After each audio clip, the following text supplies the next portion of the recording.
Welcome to రవికిరణాలు TV bulletin ముందుగా headlines చూద్దాం. యలమంచిలి నియోజకవర్గంలో నారా లోకేష్ యువగలానికి బ్రహ్మరథం. పాదయాత్ర సందర్భంగా ప్రజల సమస్యలను విన్న లోకేష్ టీడీపీ అధికారంలోకి రాగానే సమస్యలు పరిష్కరిస్తానని హామీ.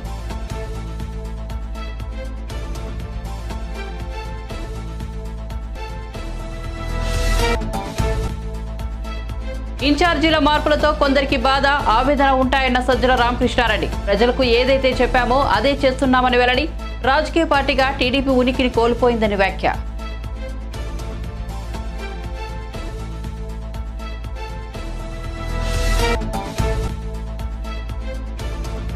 నిరుద్యోగంలో ఏపీని దేశంలోనే నెంబర్ 1 గా నిలిపిన గనుడు జగనన్న పట్టాభిరామ్. నిరుద్యోగ వృత్తికి కూడా మంగళం పాడారని మండిపాటు.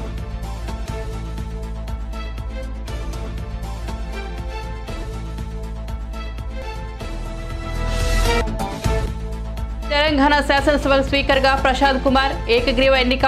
బుధవారం ఉదయం నామినేషన్ దాఖలు చేసిన ప్రసాద్ కుమార్ ఒకే నామినేషన్ రావడంతో ఏకగ్రీవం. స్పీకర్ ఎన్నికను ప్రకటించనున్న ప్రొటెం స్పీకర్.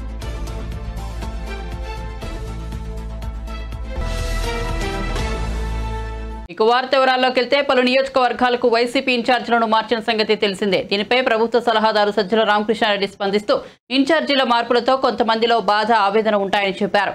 రానున్న రోజుల్లో అన్ని సర్దుకుంటాయని అన్నారు. ప్రతిపక్షంలో ఉన్నప్పుడు కానీ అధికారంలో వచ్చిన తర్వాత కానీ ఎంతో బాధ్యతగానే పనిచేశామని చెప్పారు. ప్రజలకు ఏదైతే చెప్పామో అదే చేస్తున్నామని అన్నారు. సిట్టింగ్లను మార్చడం అనేది ఎన్నికల సమయంలో జరిగే సాధారణ ప్రక్రియ అన్నారు. ఎన్నికలు వచ్చినప్పుడు ఎప్పుడు వచ్చినా ఎదుర్కోవడానికి సిద్ధమేనని అన్నారు. ఎన్నికల నోటిఫికేషన్ కోసం ఎదురు చూడటం లేదని చెప్పారు.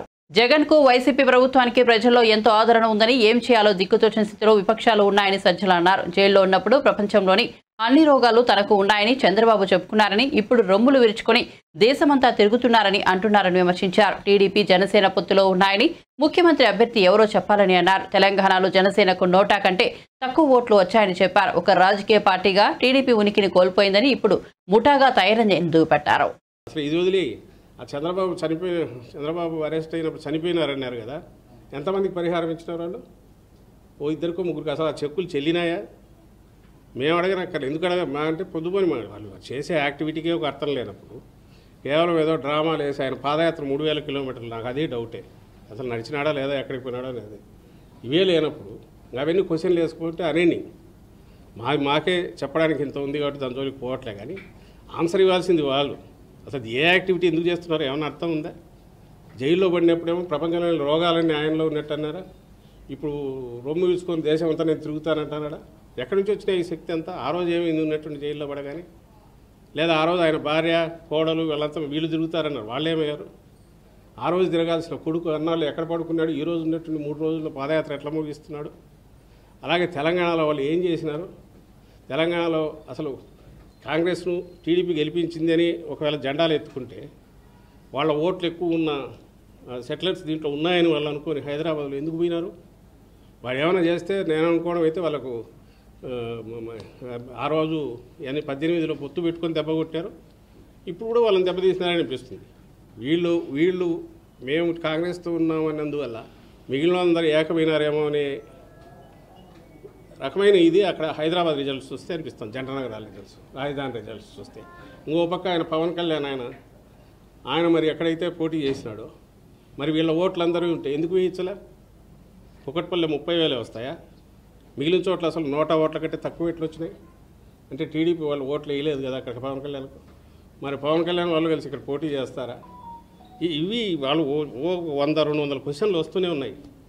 మీరు అడగలేరు, ఎందుకంటే వాళ్ళు మిమ్మల్ని అడగనివ్వరు, మిమ్మల్ని రానివ్వరు దగ్గరికి. కాబట్టి మీరు అడగడానికి ఉండదు. ఆయన మాట్లాడింది మాత్రమే బయటకు వస్తుంటుంది. ఆయన క్వశ్చన్లు వేస్తుంటారు, మేము ఆన్సర్ ఇవ్వాల్సి వస్తుంది. కాబట్టి ఏదన్నా ఆయనకు ఇప్పుడు 3 నెలల టైంలో ఉపయోగించుకోవాలంటే ఆయన సింగిల్గా అన్నా రావాలి. 175 సీట్లు మేము టీడీపీ పెడుతున్నామన్నా చంద్రబాబు రావాలి. లేదా పవన్ కళ్యాణ్తో పొత్తు పెట్టుకోవడం ఆయన ఇష్టం. దాంతోపాటు సిపిఎం అన్నిటితో పెట్టుకున్నా, బీజేపీతో కలిపి పెట్టుకున్నా ఆయన ఇష్టం. ఇంకా జడ్ వరకు ఎన్ని పార్టీలు ఉంటాయి అన్నిటితో పెట్టుకున్నా ఆయన ఇష్టం. కానీ ఎవరెవరు ఏమేమి సీట్లో ఎవరెవరు ఏమేమి చేస్తున్నారో ఆయన అభ్యర్థులు ఎవరు అది తెలుసుకోవాలి. ఆ పనిలో బిజీగా ఉంటే దాని వల్ల ఏదో సీరియస్నెస్ వస్తుంది. అంతే తప్ప మేమేం చేస్తున్నామో ఇక్కడికి తొంగి చూసుకుంటా ఇదిగో ఇక్కడ ఇది ఉంది ఇక్కడ ఇది లేనివన్నీ లేని మరకలో లేనివేవో చూపించాలని ప్రయత్నం చేస్తే అదే అది ఆల్రెడీ జనం తీర్పు ఇచ్చినారు 19లోనే నీ స్థానం ఎక్కడనేది. ఇప్పుడు అది కూడా ఉండబోదని కూడా చెప్తున్నారు. అది నిజం ఏమి ఉండడు, ఈసారి సున్నా పెద్ద గుండు సున్నా అవుతాడనేది ఆయనకాయనే చెప్పకనే చెప్తున్నట్టు అనిపిస్తుంది. అంటే మీరు ప్రకటించిన ఫస్ట్ లిస్టులో ఎస్సీలు బీసీలు టార్గెట్ చేసి వాళ్ళు లేపేశారని ఈరోజు కొన్ని మీడియాలో వార్తలు వచ్చింది. ఈనాడులో వచ్చింది ఏది ఎస్సీలు బీసీలకి నియోజకవర్గాలు లేకుండా కల్లం చేశారని ఈనాడులో ఇవాళ ban SC. Telugu Desam party senior నాయకుడు అయ్యన్న పాత్రుడు ఏపీ సీఎం జగన్మోహన్ రెడ్డిపై విమర్శల వర్షం కురిపించారు. ఇంట్లో ఊడ్చుకునే చెత్తపైన పన్నులు వేసి వసూలు చేయడమే కాకుండా రాష్ట్రాన్ని మొత్తం చెత్త చేశారని అన్నారు.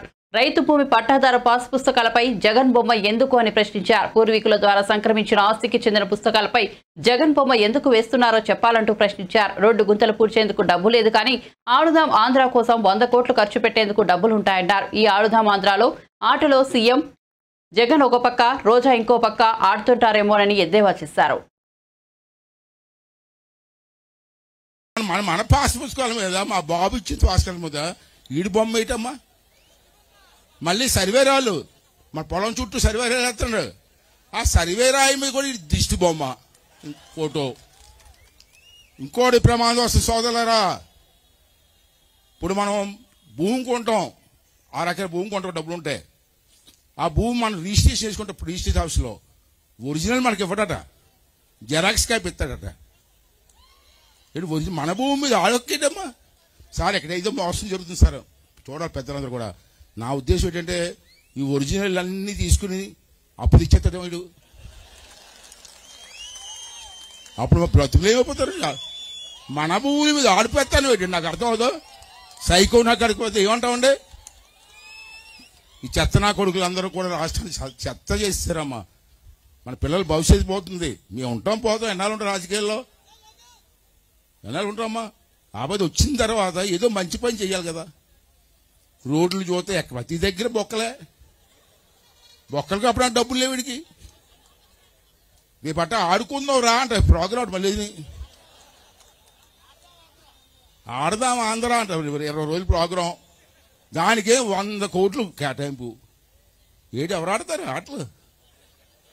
రోజు ఒక పక్కన ఈడికి ఒక పక్కన కూడా బంతులు కూడా ఉంటారు. అలాగా ఎలా ఇష్టం వచ్చిన చేస్తారమ్మా. దయించి సోదరులారా, సోదరిమణులారా, యువకులారా ఒకసారి ఆలోచించండి. ఎంతో బాగా చదువుకుంటున్నారు. చంద్రబాబు నాయుడు ఎన్నో ఇంజనీరింగ్ కాలేజ్ పెట్టారు. ఎంతో మంది చదువుకుంటున్నారు. చదువుకొని రోడ్ల మీద తిరుగుతున్నారు ఉద్యోగాలు లేకుండా. ఓయ్ జగన్మోహన్ రెడ్డి, నువ్వు వచ్చిన తర్వాత ఒక ఇండస్ట్రీ తెచ్చావా, ఒక ఫ్యాక్టరీ తెచ్చావా? ఉన్న స్టీల్ ప్లాంట్ అమ్మేస్తా ఉంటే నోరు మూసావు. ఇప్పుడు నువ్వు మాట్లాడేవా? ఉన్న ఫ్యాక్టరీలు పోతున్నాయి పక్క తెలంగాణ దేశం. సిగ్గులేదా నీకు ముఖ్యమంత్రి గారు చెప్పుకోవడానికి? బీసీలకి రాజకీయ అధికారం ఇవ్వాలా, ఇచ్చి తీరాలని చెప్పి మొట్టమొదటి నిర్ణయించిన మహానుభావుడు తెలుగుదేశం పార్టీ నాయకుడు ఎన్టీ రామారావు గారు. దాన్ని చంద్రబాబు నాయుడు ఫాలో అవుతున్నారు. రేపు రాబోయే రోజుల్లో మన యువ నాయకుడు కూడా ఫాలో అవుతారు. దాంట్లో అనుమానమే లేదు. అప్పటి వరకు బీసీలు అంటే సేవకులుగా ఉన్నాం మనం. అటువంటిది ఎంతో మందిని ఎమ్మెల్యేలని, ఎంపీలని, మన స్థానిక సంస్థల్లో రిజర్వేషన్లు కల్పించిన మహానుభావులు కల్పిస్తే కొన్ని వేల మందికి బీసీలు రాజకీయాలకు వచ్చే అవకాశం మహానుభావుడు కల్పిస్తే ఈ దుర్మార్గు నా కొడుకు, సైకో నా కొడుకు ఆ జీవోను రద్దు చేసి సుమారు కొన్ని వేల మందికి బీసీలకి పదవులు లేకుండా చేసినాడు దుర్మార్గుడు. ఈడన్ని మాట్లాడతాడు. ఇప్పుడు అంటాడు నా బీసీలు, నా ఎస్సీలు అంటాడు. ఏది నా ఎస్సీలు ఎస్సీలు ఏదో చేసేవాడు అడుగుతున్నాను. ఇవాళ మొన్న ఎవడో మాట్లాడుతున్నాడు. జగన్మోహన్ రెడ్డికి ఎందుకు ఓటు వేయాలో చెప్తాడటాడు. అసలు ఎందుకు ఓటు వేయాలి రా అని అడుగుతున్నాను నేను. ఏం చేసి అడుగుతున్నాను. ఈ రాష్ట్రానికి రాజధాని లేకుండా చేసినటువంటి దుర్మార్గులు రా మీరు. నీకెందుకు రా ఓటు వేయాలి మేము? బీసీలకి ఆదరణ కార్యక్రమం పెడితే చంద్రబాబు నాయుడు గారు ఎంతో మందికి నీకు ఏం కావాలని చెప్పి అడిగి మరీ ఇచ్చాం మనం. మీ అందరికీ తెలిసే విషయం. అడిగి మరీ ఇచ్చాం. మత్స్యకారులకు కానీ, యాదవ కులస్తులు కానీ చాలా ఉన్నాయి. మన బీసీలు చాలా కులాలు ఉన్నాయి. అందరికీ కూడా పేరును అడిగి చంద్రబాబు నాయుడు ఇస్తే ఏమంటే ఆదరణ కార్యక్రమం అమలు చేయవచ్చు కదా. తీసి పారేసాడు. చంద్రబాబు ఇచ్చాడు కాబట్టి తీసి పారేసాడు. ఏడిచ్చావు నువ్వు? రాజధాని రాష్ట్రం చేసావు. పోలవరం వస్తే మన ప్రాంతం సస్యశ్యామలం అవుతుంది. అది లేకుండా చేసావు. ఈవేళ మళ్ళీ ఓటు ఓటు ఓటు ఇది ఎన్నికడానికి ఓటు అని అడుగుతాను నేను. ఎర్రగొండపాలెం సిఐ ఎస్ఐల కబంధ హస్తాల్లో చిక్కుకొని చనిపోయిన మోజెస్ కు 50 లక్షల ఎక్స్గ్రేషియా చెల్లించాల్సిందిగా టీడీపీ పొలిట్ బ్యూరో సభ్యులు వర్లరామయ్య డిమాండ్ చేశారు. మంగళగిరిలోని టీడీపీ జాతీయ కార్యాలయంలో బుధవారం ఏర్పాటు చేసిన విలేకరుల సమావేశంలో టీడీపీ పొలిట్ బ్యూరో సభ్యులు వర్లరామయ్య మీడియాతో మాట్లాడారు. జగన్ ప్రభుత్వం దళితుల శవాలతో బేరసారాలు చేయడం అత్యంత బాధాకరమన్నారు. దళితుల శవాలను పక్కన పెట్టుకుని బేరసారాలు సెటిల్మెంట్లు చేస్తున్న కొందరు మంత్రులు చనిపోయిన వ్యక్తి బతుకున అంతకంటే ఎక్కువ సంపాదించలేడని చెప్పడం చాలా ఘోరమైన విషయమన్నారు. జగన్ పాలనలో దళితుల శవాలకు ధర కట్టడం ఇదిక్కిని న్యాయమని పలువురు ప్రశ్నిస్తున్నారు. ప్రకాశం జిల్లా ఎర్రగొండపాలెం పోలీస్ స్టేషన్లో మోజెస్ అనే దళితుడు ఆత్మహత్య చేసుకునేందుకు పురిగొల్పిన ఎస్ఐ సీఎలను వెంటనే అరెస్ట్ చేయాలని డిమాండ్ చేశారు. దళితుల శవాలతో బేరసారాలు చేస్తున్నది ఈ రోజున రాష్ట్ర ప్రభుత్వం. దళితుల శవాలతో బేరసారాలు చేస్తున్నది రాష్ట్ర ప్రభుత్వం. దళితుల శవాలను ప్రక్కన పెట్టుకొని సెటిల్మెంట్ చేస్తున్నారు. రాష్ట్రంలో ఉన్న జగన్మోహన్ రెడ్డి గారి ప్రభుత్వంలో ఉన్న క్యాబినెట్లో ఉన్న దళిత మంత్రులు కొంతమంది దళితుల శవాలను పక్కన పెట్టుకొని సెటిల్మెంట్ చేస్తున్నారు, ఫైనలైజ్ చేస్తున్నారు. అంటే దళితుల శవాలకు ఏమంటారు, దానికి శవాలని ధర కడుతున్నారు, బేరం పెడుతున్నారు. ఎంత అన్యాయం అండి, ఎంత దుర్మార్గం జగన్మోహన్ రెడ్డి గారు. అందుకే తెలుగుదేశం పార్టీ మేము డిమాండ్ చేస్తున్నాం. మొన్న ఎర్రగొండపాలెంలో, ప్రకాశం జిల్లా ఎర్రగొండపాలెంలో ఆత్మహత్య చేసుకొని చనిపోయిన పోలీస్ స్టేషన్లో ఆత్మహత్యకు పాల్పడి చనిపోయిన మోజెస్, అతని ఆత్మహత్యకు, అతని మరణానికి కారణమైన ఆ ఎర్రగొండపాలెం సిఐ, ఎర్రగొండపాలెం ఎస్ఐలను వెంటనే 306 ఐపీసీ 306 ఐపీసీ అతన్ని ఆత్మహత్యకు పురుగొల్పినందుకు, ఆత్మహత్య చేసుకునే విధంగా అతన్ని ఉసిగొల్పినందుకు వాళ్ళిద్దరిని కూడా 306 ఐపీసీ కింద, ఎస్సీ ఎస్టీ యాక్ట్ కింద సిఐని ఎస్ఐని అరెస్టు చేయాలని డిమాండ్ చేస్తున్నాం. ఎవరైతే మంత్రి అక్కడ సురేష్, అక్కడ స్థానిక శాసనసభ్యుడు, మంత్రి కూడా, సందర్భం కనుక చెబుతున్నాను, అతను ఆకులస్తుడే. మోజెస్, చనిపోయిన మోజెస్ సంబంధించిన మాదిగ కులస్తుడే అతను కూడా. కానీ ఏమాత్రం కూడా అంటారు, జనం వాడుకలో ఉంటుంది, blood is thicker than water అని. కానీ ఈ మంత్రి విషయంలో అదేమి ఉపయోగపడలా. ఏదో ఇస్తా ఉన్నారు కదా, తీసుకొని వెళ్ళిపోయిన కాముగా నోరు మూసుకొని. మంత్రి సురేష్ గారన్న మాటలు లటా ఇవి. వాళ్ళు ఏదో ఇస్తున్నారు కదా, తీసుకొని వెళ్ళిపోండి. వాడు బ్రతుకున్నా కూడా ఇంత సంపాదించలేరు కదా అని మంత్రి గారు మాట్లాడుతున్నారట. ఇది న్యాయమా మంత్రి గారు అని చెప్పి అడుగుతున్నా. మీకు సిగ్గుగా లేదా మంత్రి గారిని అడుగుతున్నా. ఈ వర్గాలకు సంబంధించిన వ్యక్తిగా, దళిత వర్గానికి చెందిన నాయకుడిగా, మంత్రిగా మీకు సిగ్గు అనిపించట్లేదు? వాళ్ళు ఇచ్చే డబ్బు తీసుకొని కాముగా ఉండాలా? ఆ మోజెస్ బ్రతుకున్నా కూడా. తెలంగాణ శాసనసభ స్పీకర్ గా ఎమ్మెల్యే ప్రసాద్ కుమార్ ఏకగ్రీవంగా ఎన్నికయ్యారు. నామినేషన్ ప్రక్రియ సాయంత్రం ముగిసింది. ఒకే నామినేషన్ రావడంతో ఆయన ఎన్నిక ఏకగ్రీవమైంది. బుధవారం ఉదయం ప్రసాద్ కుమార్ తన నామినేషన్ పత్రాలను శాసనసభ కార్యదర్శికి సమర్పించారు. నామినేషన్ దాఖలు సమయంలో ముఖ్యమంత్రి రేవంత్ రెడ్డి, డిప్యూటీ ముఖ్యమంత్రి మల్లు భట్టి విక్రమార్క, పలువురు మంత్రులు, BRS working president KTR, Kothagudem MLA Kunamneni Sambasivarao తదితరులు పాల్గొన్నారు. కేటీఆర్ ప్రసాద్ కుమార్ నామినేషన్ ప్రతిపాదిస్తూ సంతకం చేశారు. గురువారం నుంచి శాసనసభ సమావేశాలు ప్రారంభం కానున్నాయి. రేపు సభలో స్పీకర్ ఎన్నికపై protem speaker Majlis MLA Akbaruddin Owaisi ప్రకటన చేస్తారు.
యువనేత నారా లోకేష్ చేపట్టిన యోగులం పాదయాత్రకు యలమంచిలి నియోజకవర్గంలో జనం బ్రహ్మరథం పట్టారు. 221వ రోజు యోగులం పాదయాత్ర నక్కపల్లి శివాల నుంచి బుధవారం ఉదయం ఉత్సాహంగా ప్రారంభమైంది. మధ్యాహ్నం భోజన విరామాంతరం పులకుర్తి వద్ద పాదయాత్ర యలమంచిలి నియోజకవర్గంలోకి ప్రవేశించింది. ఈ సందర్భంగా లోకేష్ కు కనీవిని ఎరుగని రీతిలో ఘనస్వాగతం లభించింది.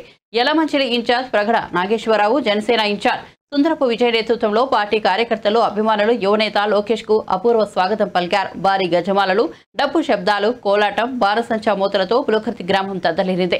యువనేతకు మహిళలు, యువకులు నీరాజనాలు పట్టగా టీడీపీ, జనసేన కార్యకర్తలు కేరింతలు కొట్టారు. లోకేష్ రాకతో యలమంచిలి నియోజకవర్గ శివార్ల వద్ద జాతీయ రహదారికి కిలిసిపోయింది. యువనేతను చూసేందుకు జనం రోడ్ల వెంట బారులు తీరారు. యలమంచిలి శివారు ప్రాంతం జాతరను తలపించింది. ఏపీ రాజకీయాల్లోకి వైఎస్ షర్మిల వస్తారేమోనని వైకాపాలోని అసంతృప్తి నేతలంతా చూస్తున్నారని టీడీపీ సీనియర్ నేత, మాజీ మంత్రి నక్కా ఆనందబాబు అన్నారు. టీడీపీతోనూ చాలా మంది టచ్లో ఉన్నారని చెప్పారు. గుంటూరులో మీడియాతో ఆయన మాట్లాడారు. వైఎస్ఆర్సీపీలో ఇన్ఛార్జీల మార్పుపై ప్రజలంతా నవ్వుకుంటున్నారని, వారి ఆకృత్యాలను వేరే నియోజకవర్గం భరించాలా అనే చర్చ ప్రజల్లో ఉందన్నారు. ఉద్యోగుల మాదిరిగా ఇష్టారీతర నేతలను బదిలీ చేసుకుంటున్నారని విమర్శించారు. ఇన్ఛార్జీల మార్పుతో వైకాపా ఓటమిని జగన్ ముందే అంగీకరించారని నక్కా ఆనందబాబు అన్నారు. ఎన్ని మార్పులు చేసినా ప్రజాగ్రహం నుంచి జగన్ తప్పించుకోలేరని చెప్పారు. ఐక్యాక్ వాలంటీర్లతో నడిచే స్ట్రక్చర్ వైకాపాదని, కార్యకర్తల బలం ప్రజారానంతంతో నిలిచే పార్టీ టీడీపీ అని ఆయన వ్యాఖ్యానించారు. ప్రతి ఎస్సీ నియోజకవర్గంలో జగన్ షాడో ఎమ్మెల్యేలదేనని పెత్తనమని నక్కా ఆనందబాబు ఆరోపించారు. నీ బాబాయిని చంపేసినాడు రాజకీయం కోసం, కోడికత్తి డ్రామా ఆడినాడు రాజకీయం కోసం. నీ బాబాయిని చంపేసి ఆ కేసు ఆయన కూతురు సునీత గారి మీద నెట్టేయాలి, వాళ్ళ అల్లుడి మీద నెట్టాలని చూసినాడు. ఇవాళ వాళ్ళు నిన్ను చూస్తే భయపడిపోతా ఉన్నారు. వాళ్ళకే రక్షణ లేదు. ప్రజలకు ఏం విశ్వాసం ఉంటుంది నీ మీద? ఇవాళ నీ పార్టీలో అసంతృప్తులందరూ కూడా మూడో పార్టీ కోసం ఎదురు చూస్తూ ఉన్నారు. ఇవాళ షర్మిల ఏమైనా వస్తుందేమో అని చెప్పి. ఇవాళ మంగళగిరి ఎమ్మెల్యే రాజీనామా చేసినా, రాజీనామాకి సిద్ధంగా ఉన్న ఒంగోలు ఆయన్ని ఏదో ఆ విధంగా మీరు ఆపుతున్నా, ఇట్లాంటి చాలామంది నీ కుటుంబంలోనే జరగబోతా ఉంది, రచ్చ జరగబోతా ఉంది. అటువైపు చూస్తూ ఉన్నారు, ఏం జరిగిద్దో చూద్దామని చెప్పి. దీన్ని ఏమర్చడానికి ఎన్ని జిమ్మికులని చేస్తా ఉన్నావు. చేసుకో, నీ పార్టీ నీ ఇష్టం, ఎవడన్నా పెట్టుకో. ఎవరిని పెట్టుకున్నా ఒకటే, ప్రజాభిప్రాయం పూర్తిగా వ్యతిరేకంగా ఉంది. నిన్ను భరించే పరిస్థితిలో ఈ రాష్ట్రం లేదు, రాష్ట్ర ప్రజలు లేరు, సిద్ధంగా లేరు. నాశనం అయిపోయింది రాష్ట్రం. 20 సంవత్సరాలు వెనక్కి పోయింది. ఈ పరిస్థితుల్లో ఇవాళ సింగిల్ డిజిట్ కూడా వచ్చే పరిస్థితి లేదు. ఇవాళ ఏ సర్వే చెప్పినా ఏ చెబుతున్నారు, ఇవన్నీ నీకు తెలుసు. అటువంటి పరిస్థితుల్లో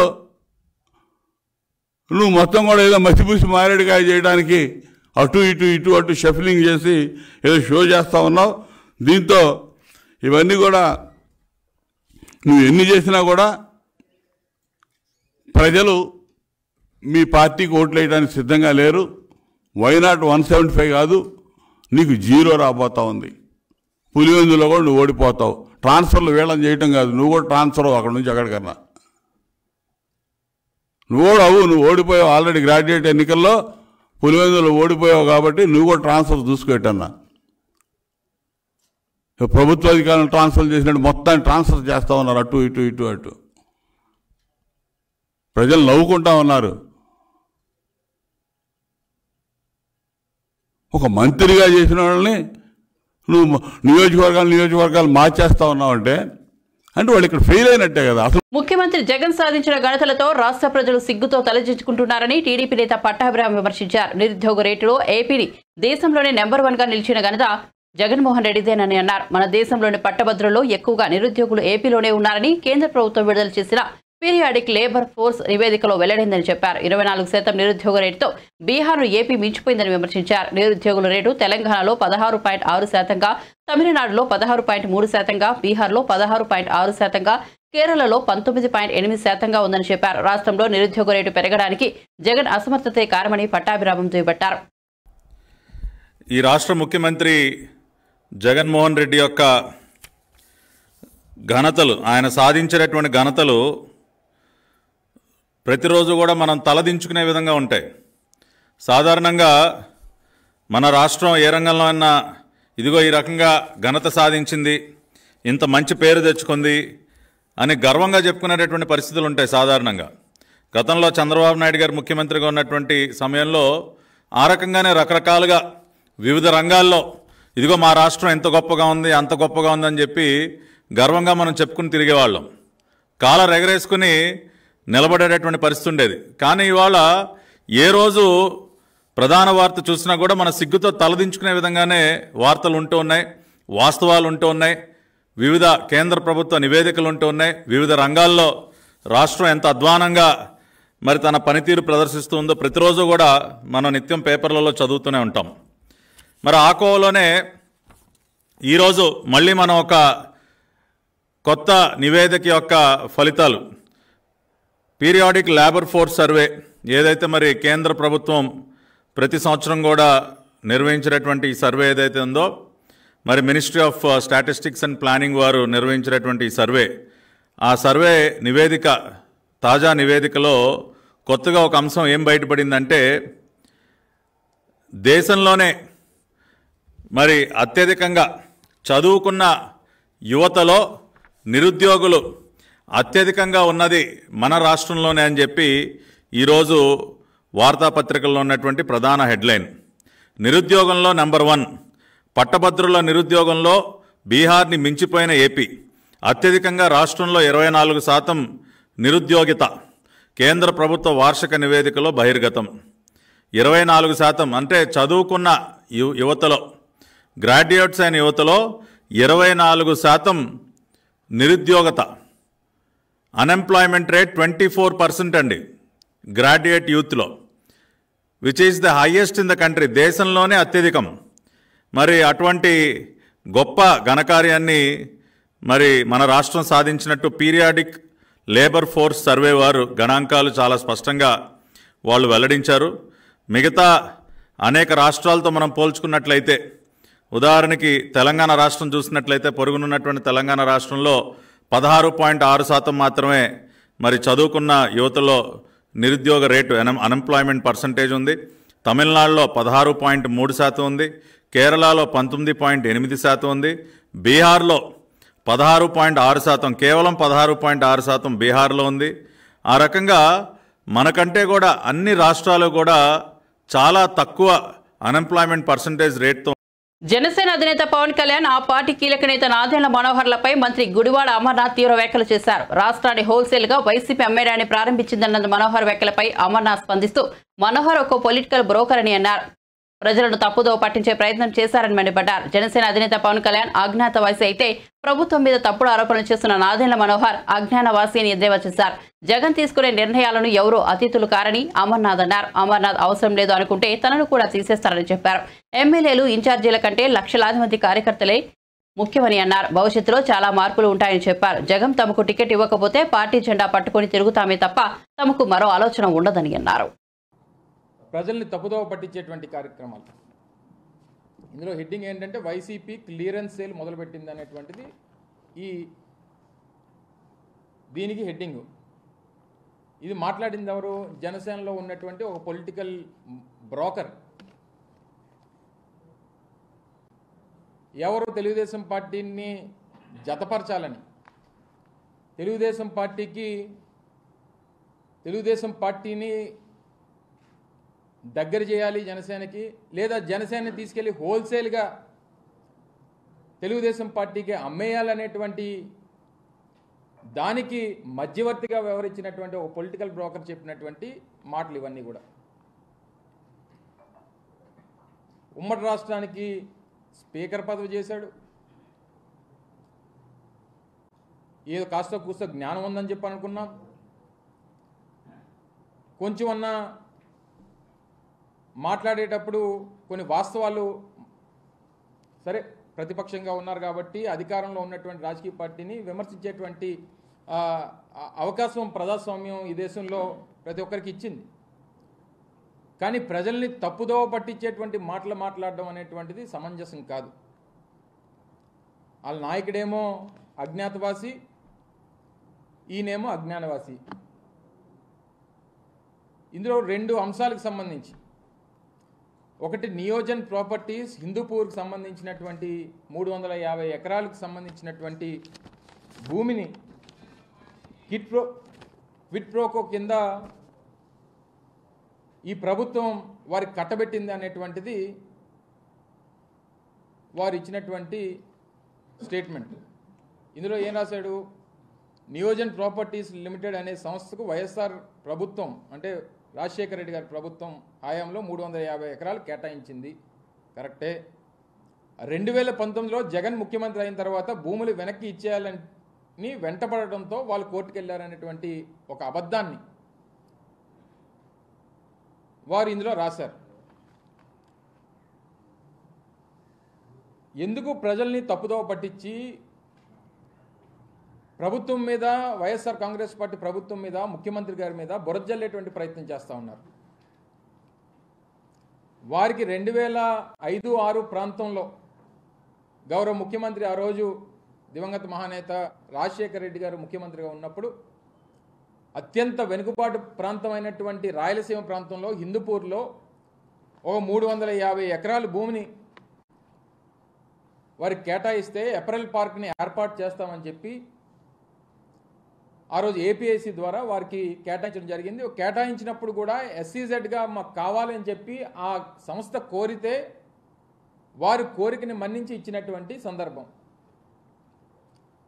2006 అయిన తర్వాత దాంట్లో ఆ ప్రాజెక్టుకి సంబంధించినటువంటి దానికి ఏపీఐసి కూడా ఆ రోజు ఉన్నటువంటి ప్రభుత్వం అనేక సదుపాయాలు, దానికి అప్రోచ్ రోడ్స్ కానీ లేదా ఇతర ఫెసిలిటీస్ అన్నీ క్రియేట్ చేస్తామన్నటువంటి మాట ఇవ్వడం జరిగింది. ఈ ప్రాసెస్ అంతా అయ్యేసరికి 2000 ప్రభుత్వంతో చర్చించి ప్రయాణికులకు అనుగుణంగా బస్సుల సంఖ్యను పెంచుతామని మహిళలకు రవాణా శాఖ మంత్రి పొన్నం ప్రభాకర్ హామీ ఇచ్చారు. సిద్దిపేటలోని మోడల్ బస్టాండ్ను మంత్రి బుధవారం సందర్శించారు. మహిళలతో కలిసి ఆర్టీసీ బస్సులో ప్రయాణించారు. ఈ సందర్భంగా మహిళలతో మాట్లాడి వారి సమస్యలను అడిగి తెలుసుకున్నారు.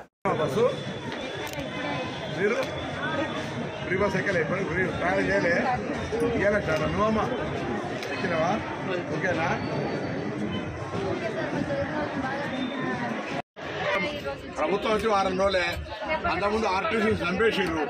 ఈ ఆర్టీసీని బలోపేతం చేస్తాం. గవర్నమెంట్ ఆలోచన, మా ముఖ్యమంత్రి గారి ఆలోచన, మంత్రులందరూ ఆలోచన. ఆర్టీసీ ప్రజలకు ఉపయోగపడుతుంది. రోజు 45 లక్షల మంది ప్రయాణం చేస్తారు. ఇలా 45 లక్షల మంది మహిళలు ఫ్రీ అయిన వరకు ఇంకో 5-10 లక్షల మంది పెరిగారు అనుకో, బస్సులు కావాలి కదా.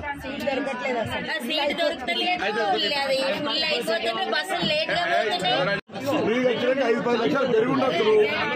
ప్రభుత్వం 15 రోజుల తర్వాత దాన్ని సమీక్షించుకుంటుంది అంటున్నా. సమయం కావాలి నాకు కూడా. స్కీమ్ స్టార్ట్ చేయకముందు ఎట్లా తెలుస్తుంది నాకు కూడా.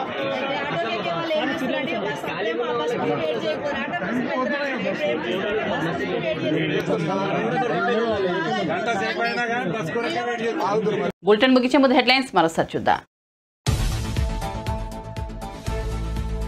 యలమంచిల నియోజకవర్గంలో నారా లోకేష్ యువగలానికి బ్రహ్మరథం. పాదయాత్ర సందర్భంగా ప్రజల సమస్యలను విన్న లోకేష్ టీడీపీ అధికారంలోకి రాగానే సమస్యలు పరిష్కరిస్తానని హామీ.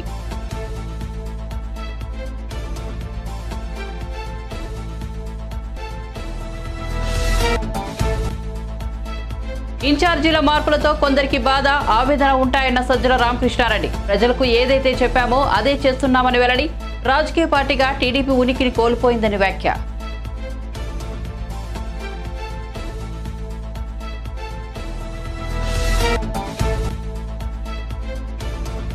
నిరుద్యోగంలో ఏపీని దేశంలోనే నెంబర్ 1గా నిలిపిన గనుడు జగనన్న పట్టాభిరామ్. నిరుద్యోగ వృత్తికి కూడా మంగళం పాడారని మండిపాటు.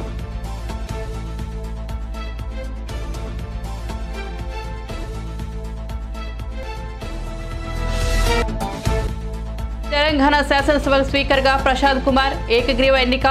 బుధవారం ఉదయం నామినేషన్ దాఖలు చేసిన ప్రసాద్ కుమార్. ఒకే నామినేషన్ రావడంతో ఏకగ్రీవం. స్పీకర్ ఎన్నికను ప్రకటించనున్న ప్రొటెం స్పీకర్.